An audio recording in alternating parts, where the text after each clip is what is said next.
Let's come down to the south, specifically in Cape Coast. I'm sure that in recent times you've heard that buildings are falling down, sort of collapsing, and it's killing people here and there. But in the Cape Coast area, it has witnessed the collapse of two more buildings that happened last week, Thursday, increasing the total number of collapsed structure in the area to 6 within a week. The latest incident occurred on the 9th of Thursday, like I indicated earlier, June 26, which is a residential building at Brofoyedru in central Cape Coast, caved in around 10 p.m. following a torrential downpour. Let's bring you this report by our correspondent, Akwesi. And later we have a conversation on this particular problem. The series of building collapses began on Saturday, June 21 in central Cape Coast. Among the most significant was a well-known structure beside the historic London Bridge which caved in, killing 2 people and injuring 3 others. At Unsafe, another centuries-old house, believed to be over 200 years old, also collapsed. That incident resulted in 1 death and left another person critically injured, despite prior warnings from city officials who had begun identifying and demolishing structurally unsound buildings. So far, about 6 ancient buildings have collapsed, prompting authorities to take down 10 more to avert potential tragedies. The impact has been devastating, with many families displaced and emotionally shattered.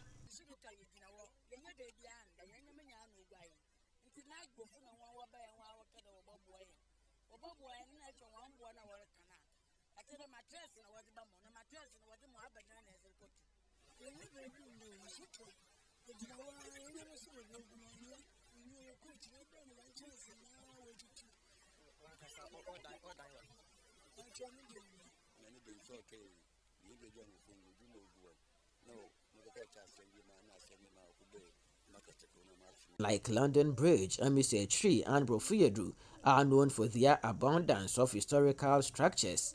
Many of these buildings, constructed with laterite, wooden beams, and in some cases metal supports, date as far back as the 17th century. The now collapsed house near London Bridge, for instance, was built well before the bridge itself, which was constructed in 1905. Residents say the destruction of these buildings, whether by time or by force, is eroding cherished memories and an irreplaceable part of Cape Coast identity, as many generations were born and raised within their walls.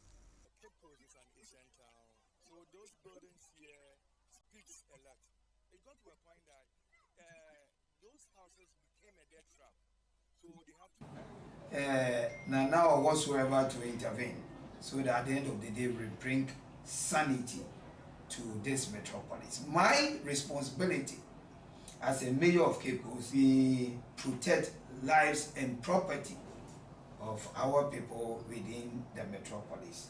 The chief of Cape Coast, Osabere Makwesiyata, has backed the move to demolish the dangerously weak structures, but he has also voiced concern over the loss of heritage. He is advocating for a balanced approach that preserves historically significant buildings while ensuring public safety.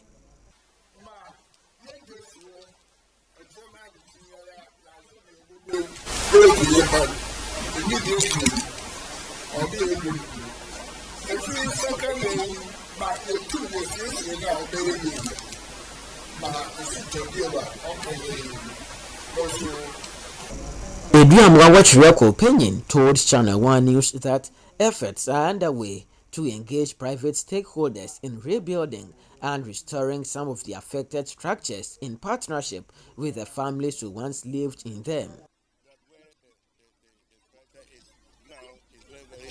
Area.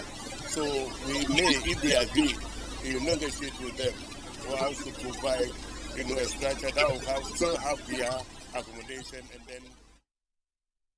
Right. So that was a report filed by our Central Regional Correspondent Akwesi Ado from Cape Coast, bringing us up to speed with what is happening when it comes to the collapse of some of the buildings. But Philip, in the report, he mentioned that some of the buildings has been there since as far back as the 17th century. And we are in the 21st century. That's a long Anyway, time. Akwesi is on, joining us via Zoom. Akwesi, good morning. How are you, Akwesi Ado?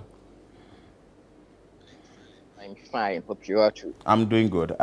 With this particular development, when you visited the place, what exactly did the residents tell you? Is this something they had witnessed way back before the collapse started happening? It appears to be that this is the first time residents are witnessing the collapse of buildings. For instance, the famous building which stood beside the London Bridge has been there for several years, and according to the residents I spoke to, they had no indication that that particular building was going to go down anytime soon, and so this comes as a surprise for residents in Cape Coast. Akwesi, were people living in the building before its collapse? Yes, people were living in the buildings. So for the one that stood beside London Bridge, the Central Regional Minister, when he spoke to us, gave an indication that authorities had conducted a risk assessment on that particular building. And so they had advised its occupants to leave. And they were also counting on the affected family to bear part of the cost for the demolition. But the family wasn't able to, raise that figure. And so they were only waiting when the building collapsed. And sadly, it was tragic because it led to the death of some 2 persons and also left about 3 persons injured. Now, the one at Amise Tree was also occupied by some persons, except to say that the particular building that collapsed led to the death of no other person, but it collapsed on another building which stood beside it. So it is there that an occupant, an aged woman, died as a result, and also left 1 person who is critically injured. The last time I checked on that person who was on admission, health officials or experts were waiting to transport him to Accra to access MRI equipment because the Cape Coast Teaching Hospital has none of that particular equipment to take care of him.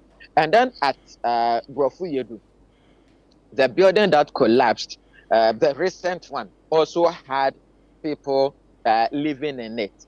And let me say that these residents, even though the municipal assembly and then the NADMO has begun assessing buildings in the area and marked some for demolition, many residents feel reluctant about moving out of these particular buildings. And so even the one that collapsed at Brofuyedu, when I visited that house, we still had the occupants' belongings in those rooms. And when I spoke to them, they were telling me that they were not ready to move because, one, they've lived in the area or in that particular house for a very long time. And then 2, they do not even have the means to rent outside that particular area. And so it will take some sort of support from government to be able for them to afford rent. Really? Wow. Interesting. Akwesi, you just stay there for us. Don't go off. Let's speak to a building and roads engineer, Engineer Abdullahi Mahama, who understands these things. Hello, engineer. Good morning. Good morning. I trust you're doing well. All right, I'm fine. Okay, good. I'm sure I'm doing good as well. I'm sure you've been following this story from Cape Coast. What will be your immediate reaction to what is happening there? Well, I'll say a good morning to you and Jafar and by extension your viewers. I have granted some interviews relating to this unfortunate incident in Cape Coast, and I stated that it is actually dotted across the the coastal areas where we had this, let me say, the inception of colonization. So there are lots of buildings in these colonial habitat areas which have traversed beyond 100 years. Some of these buildings are stone buildings. Others, unfortunately, may be mud buildings interspersed with some timber and bricks. And I've seen some of them have undergone some renovations over the years, but not the way that as engineers would expect them to be. And so it is only expected that some of these buildings in these days and age, some of them will be coming down gradually because they have actually lived what we call the design lifespan of those structures. And for the people to be evacuated or to be moved out of their homes, it's going to be a bit sensitive. Some people have lived there about 50, 60 years per the interviews that I've heard on other stations. And there's that kind of heritage, let me say, their ancestral homes, so to speak. And so getting such people to live there and they are not actually prepared to have new settlements, it's going to be a very difficult thing for them. And so I've heard the mayor, I've heard the regional minister, and other well-meaning Ghanaians giving their side of the story as to how to get the issue resolved. But I think it's going to be a very difficult thing. Some of the buildings which are standing there aesthetically may be unpleasant to the sight, to eyesight. That's what we are aesthetically. But structurally they may be sound. So before government can go in and use any way or legal means to bring some of these buildings down because of potential danger or collapse or safety concerns to the residents and the neighboring community or every individual who might be passing there, the government has to engage. In fact, when you get to Cape Coast, we have the AESLs just at the Kedu Junction, and that's just at the police headquarters or whatever. And this AESL is a government institution who have the requisite expertise to go in and actually examine those buildings with a structural integrity analysis done on the suspected buildings.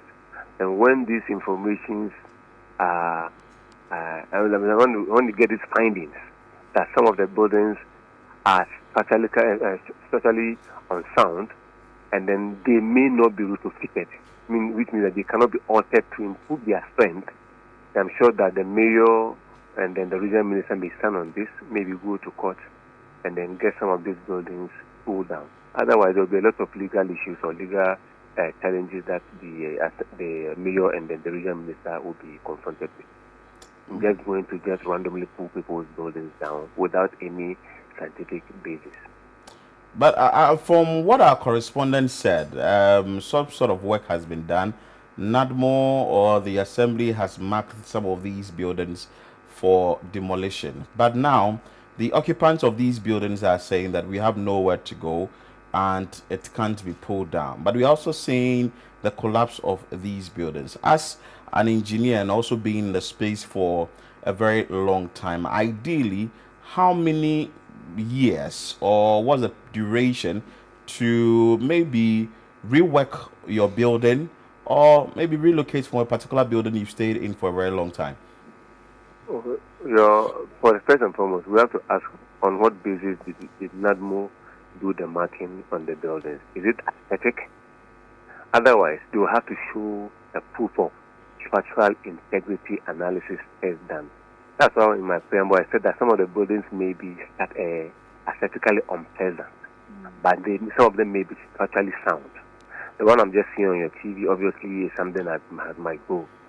But before you do that, you have to preempt your mind or know that there may be legal issues after these buildings are pulled down.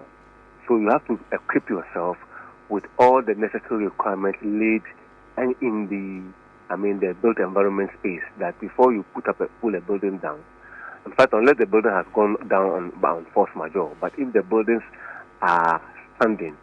Even if you look at the building so dilapidated sometimes, unless it's beyond extreme, you may have to run these tests to be able to have a backing of a sound engineering report. And to do that, it's not individuals. Architecture Engineering Services Limited is a government institution situated in Cape Coast, just at Kedu Junction there. And they have to go in there and get this report so that when NADMO goes in to do this marking, it's backed by evidence that has been carried out. Secondly, buildings can go beyond 100 years. We have seen a lot of buildings, in fact, bridges, some of the bridges that the Kulia Masters did. It's like the London Bridge, for instance, in Cape Coast, have actually played the place so well. It's almost like 100 years plus. I think it was 1925 or something like that. There are a lot of bridges you find across the country which were built in the colonial time, which have gone beyond 80 to 100 years. Buildings can also stay beyond 100 years, depending on the nature of external aggression. That is, the effect that the building might have suffered within the years that have passed. If you have a building structurally sound, and unfortunately for you, the building is sitting on a very weak soil, the building may start to give in because of what we call differential settlement of some of the columns. So these are just they are in ideal situations. They are not as a whole. You can't lump up so many houses and say because these buildings are put in this way, they'll go down in about 50 or 100 years. So they are isolated cases. But like I said, these buildings have to come down. I know some of them we can see by the side, but we need to have documents to be able to stand on. And then government, in this case, it becomes like a national concern. When NADMO comes in, these are individual homes, and there's some extreme poverty. You know, when it is being ranked across the years that we have known, it's the Cape Coast or Central Region is one of the poorest in the country. So by extension, some of those who are staying in these homes may be in that kind of bracket. So government has to get a plan B to say, okay, we want to relocate you from these your homes, okay? But there may be an affordable housing at the same location for you. Maybe if there are records of family members or who are outside or those who are within and they can be able to support, government will have to come in for the greater good of safety in order to reduce the extent of devastation. Government may now cough out some money to help the people somewhere along the line. But if you start this one, it will trigger across the country, like I said, because these buildings are dotted across, especially the coastal belts, or where we had domination of these colonial masters when they came in. And some other buildings. In fact, the last building that collapsed in Cape Coast, that was last week, so that one was under construction. That is supposed to go to the assembly. Let's find out from the assembly. Was that building given a permit for the construction? Did they meet the laid down requirements as enshrined by the National Building Regulation LI 2465?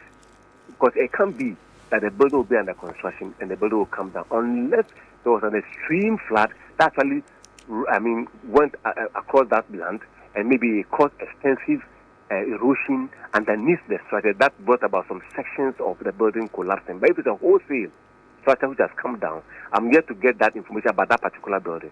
But that will go to the assembly. So the mayor would have to turn his attention to the assembly and get information about whether the last building, which was actually under construction, was given the appropriate permit before the construction started. Engineer Mahama, so I was just wondering, from where you sit as a building consultant, do Ghanaians even take your services seriously to hire you to consult on how to construct safe homes or even safer buildings before they go ahead to do it? How often do these things come to you? Well, I get people coming in every now and then, maybe because of the extent of, let me say, how I become a bit visible to the media and other professional engineers that I've seen across. There are a lot of buildings. I may not have the exact percentage, but I may see that going along or across the country, more than 60 to 70% of our buildings do not go through the architects, to the structural engineers, or the draftsmen before they are put up. In fact, when you go across, let me say, Accra proper, Oyarifa, Abokobi, and Sawam, Dobro, Amasaman, Kafua area, because of me dominating that area, I'll see a lot of structures that sometimes when I see the potential danger, I go in either to, when I'm lucky to get the client, I push them and I tell them that maybe A, B, and C is not being done right. So kindly go in and get your documents. I mean, our certified engineers to at least check the structural viability of your building before it's constructed. A lot of the masons, a lot of the carpenters, a lot of those foremen who have done some buildings before think that because they have done some construction for like 5-10 years, they can just continue to prorata. But unfortunately, the soil of every building is different. I may have my house at ChannelOne TV.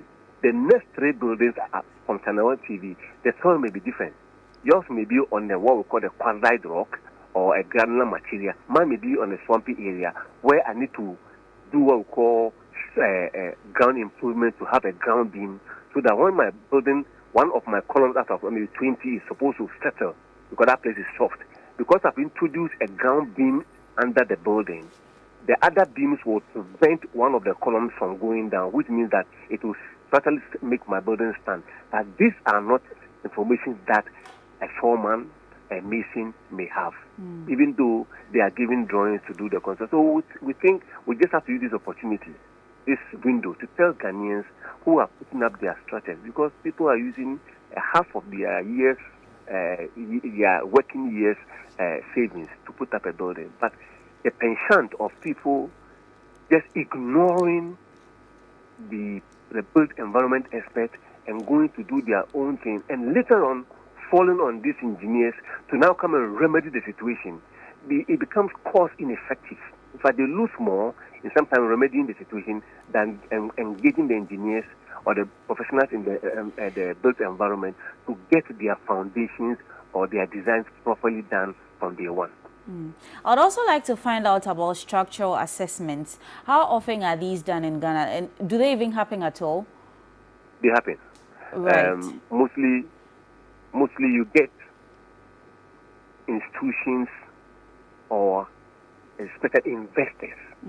They are the ones that I can see that they fall on us every now and then. So maybe they are going to, let's say, Jolu. Somebody is going to buy an abandoned building in Jolu for a new project.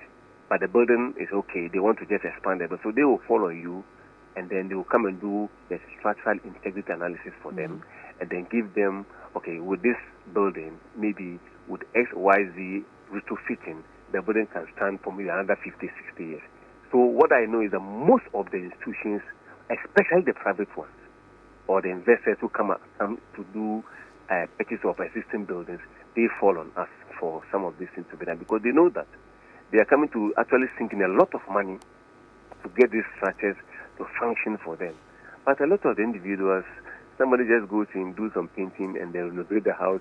The windows are changed from the old louvers, you change into piazzas, and then some nice painting is done on the building, and voila, the buildings are habited by individuals. And then when the effects start showing, then the panic sets in. And that is what we have to do as a country. I have come across a lot of the investors who have come into the country and then fallen on us to get their structures that they are going to buy tested, giving documentation to prove about the fact that they are structurally sound.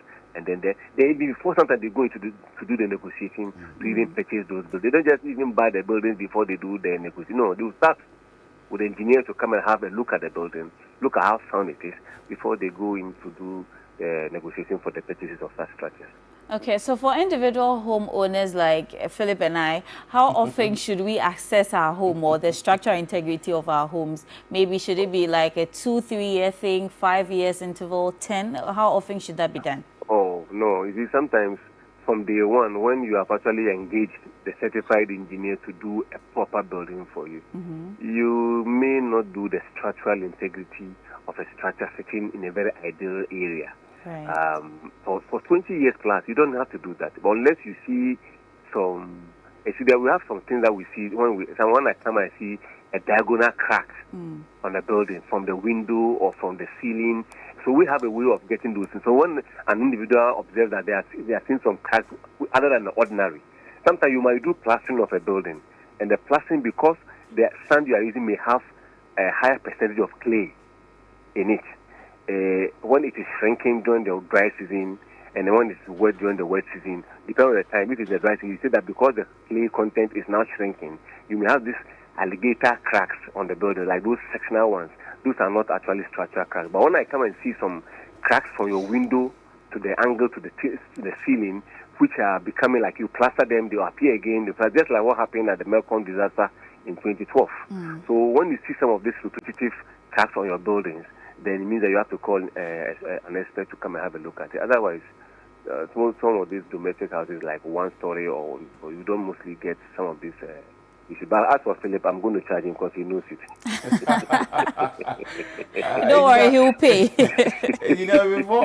Before we let you go, you made mention of the fact that this could be seen along the coast in the country.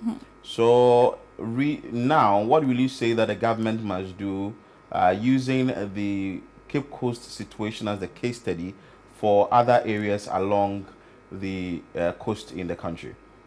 It was just good you brought this question, but I just remember something.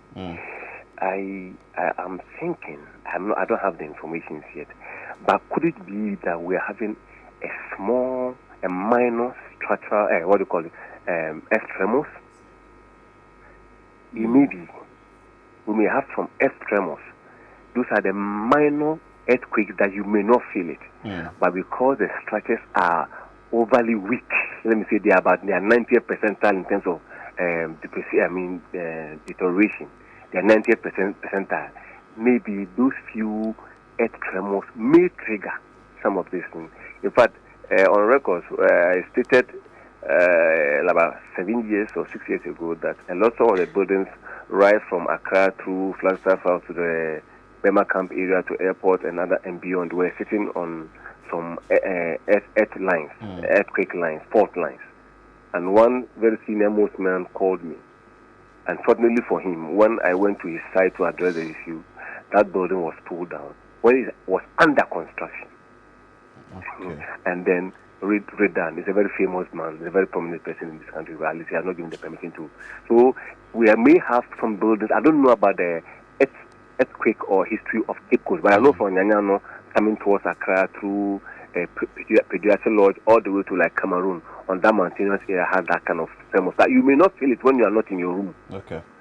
But we may. Let's find out. I may do my search after this interview with the Central Region and find out whether we have recorded any minor earth tremors within the past 1 or 2 months. Okay. And those might also trigger. And then, like extension, what we have in the Western Region, government should now be proactive for what has happened in Cape Coast. It's unprecedented, like 5 buildings happening in about a week or so. Let's look at what is in the Western Region. The mayor of the Takoradi area and then the minister should also start to look at that there are so many poor buildings like similar to Cape Coast in Takoradi along the coast area that we start to do the structural integrity analysis. AESL is in Takoradi as well. And these are government institutions that maybe government should look for some lump sum, some budget, and then look at those areas so that we don't get anybody dying in Western Region or another one in Cape Coast. You might be killing a president in the future. Yeah, you might be killing Philip Onjina Mahama in the future. Those young guys and young boys who may be there. So we have to look at those and then get it done. In fact, apart from that, some of the buildings which are under construction, we shouldn't say that because the new buildings are under construction, they are not also likely to fall down. They collapse, just like what happened in Cape Coast. One of them collapsed. We have a lot of buildings sitting in our country here under construction, which have not gone for the permit because they are avoiding less than a 1% of fee of our permit. Yet they would lose more than 40% of the cost of their building when they neglect these processes and they neglect the artisans or the built environment experts to adequately provide them with the required design. Okay. One of the buildings that happened at Abokubi area, when we went to check the building, the structural integrity of the building, we told the gentleman that this building had to come down. He was on the 3rd floor. Luckily, when we got there, we have to evacuate the people. Because I told my colleagues that we cannot be under the building to do those things because when we were there, any typical person along the area, the building was vibrating. Okay. Wow. So Yeah. that means we have a long way to go. But engineer, we will let you go here. We will have a conversation with you again. We've been having a lot of conversation with on buildings that are collapsing and all that. I'm sure the authorities will hit to your call that you've made, Engineer Abdullah Mahama. We are grateful for your time. He's a road and building engineer consultant. But Akwesi Ado is still on the line. Akwesi, sorry for keeping you longer on the line. But what I want to find out from you is that what has the mayor or the central regional minister said concerning the individuals whose buildings have been sort of demolished? Are they being moved to another place? What is the plan for them? Okay, so the arrangement that has been made is for the affected victims to be sheltered in the Anafo market. This market was constructed recently, but it's not been commissioned yet. So for the meantime, that is where the victims will be sheltered until, according to the mayor, they find more befitting places for them. And so the mayor says they are putting in place measures to look for places for these persons. But for the meantime, that is where they would be sheltered. And let me mention that the chief of Cape Coast, Wasabari Makwesiata, has also mentioned, and he's actually called on all the affected persons to, not hesitate, but move out of their buildings so that there would not be the record of any loss of life, because we've lost 3 persons already, and about 5 persons have also been injured. And so the chief was very categorical. And even apart from these buildings that are collapsing, that are old and collapsing, there are some persons who are also putting up their buildings on waterways. And so the chief has instructed the regional minister to take rigorous action against such persons, just so we can be able to mitigate some of these disasters here in Cape Coast. Well, Akwesi, thank you so much for your time and keep monitoring events for us there in Cape Coast. We brought you the story of what is happening in Cape Coast in recent times following the collapse of buildings, structural integrity and all that. Akwesi also stated that some buildings have been there 17th century. Engineer Mahama has also said his, asking that the authorities should do the needful. Don't just go down or go there demolishing buildings, but the right thing has to be done to prevent any court case or anything of that sort.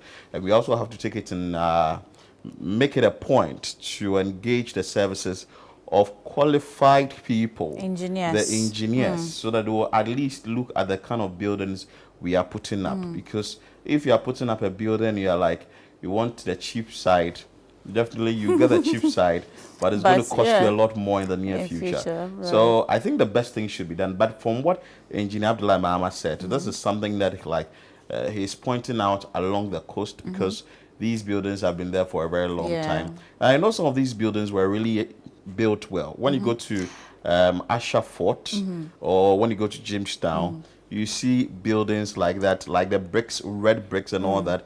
It's very robust. But like he indicated, some sort of it could also be a situation of the climate around the coast. You know, it's very moist over there.